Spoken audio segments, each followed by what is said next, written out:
అందరికీ నమస్కారం అన్న. మన మంచిర్యాల జిల్లా సీసీ కార్నల్.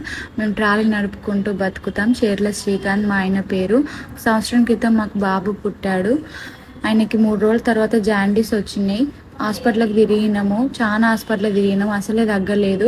ఒక హాస్పిటల్ నుంచి ఒక హాస్పిటల్కి హైదరాబాద్కి పంపించారు.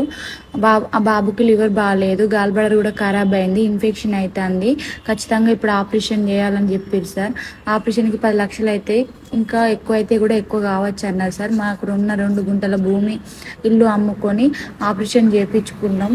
తర్వాత ఆపరేషన్ ఫెయిల్ అయింది. అయినా కూడా మందులు వాడుకుంటూ 1 సంవత్సరం వరకు నెట్టుకొచ్చినామన్నా. ఇప్పుడు ఖచ్చితంగా లివర్ ట్రాన్స్ప్లాంట్ చేయాలంటున్నారు. దానికి 40 లక్షలు ఖర్చు అవుతుంది అన్నారు. అక్కడ ఇక్కడ అప్పు చేసి ఒక 10 లక్షల వరకు అరేంజ్ చేసుకున్నామన్నా. ఇప్పుడు మాకు ఇంకో 30 లక్షల వరకు కావాలి. ప్లీజ్ దయచేసి మీరు ఎంతో కొంత మాకు వేయగలరు. ఈ వీడియోని ఇంకో 2-3కి షేర్ చేసి నా కొడుకు జీవితాన్ని బ్రతుకుని నిలుపగలుగుతారని దయచేసి మిమ్మల్ని వేడుకుంటున్నాను.